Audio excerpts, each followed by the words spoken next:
about the fact that, like you've just mentioned, the role of the security agencies in the country. So you have the cabinet secretary, you have the IG who's independent, and the other institutions under IG. So you talk about information that they had, that would mean NIS had shared this information, and they should have acted on it, right?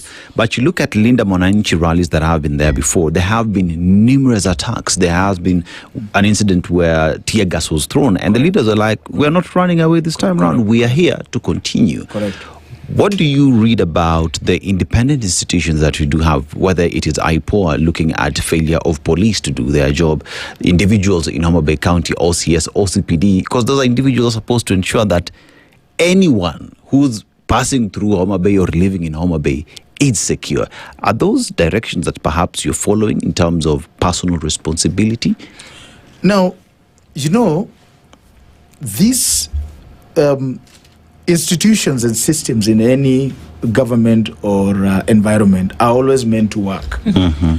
But the occupiers of the offices in these institutions and systems are the ones who are always used deliberately or inadvertently to ensure that systems don't work.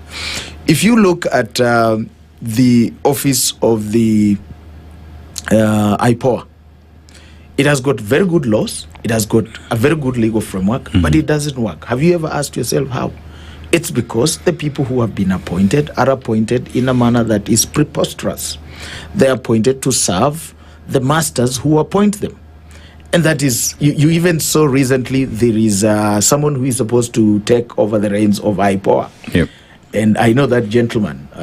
His vetting went to Parliament. Yes, it is. And our spokesperson of Linda Mwananchi took him to pains to explain how he was able to acquire his law degree. So already you can see his credentials are tainted.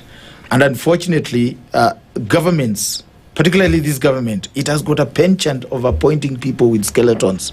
I think for obvious reasons, so that they can manipulate them the way they want, so that these people can be advised how to work. You know, we've been told that this government has hired so many advisors, and this government hires advisors and advises those advisors to advise it. So clearly this is a replica of what's happening. But most importantly, these institutions need to rise up before partisan politics. They're supposed to understand that they're here to serve Kenyans, and tomorrow the people holding the reins of power today may not be there. And we are telling Kenyans that all these atrocities that are being meted out against our supporters, our members, and any other Kenyan who belongs to any political faction, we are documenting them. And as soon as government changes hands, these people who are perpetrating these, atrocities are going to be brought to book, because that is the fresh start that Kenyans are expecting.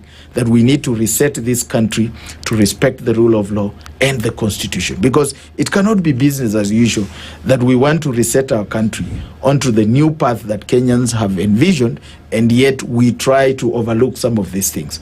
So we have to communicate it very expressly and very unequivocally to the perpetrators and these people who are sitting in these offices, either deliberately or inadvertently,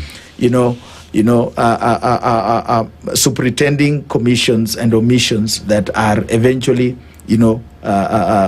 meting out a lot of atrocities on Kenyans, that we are not going to allow them in the new dispensation. They're going to be brought to justice.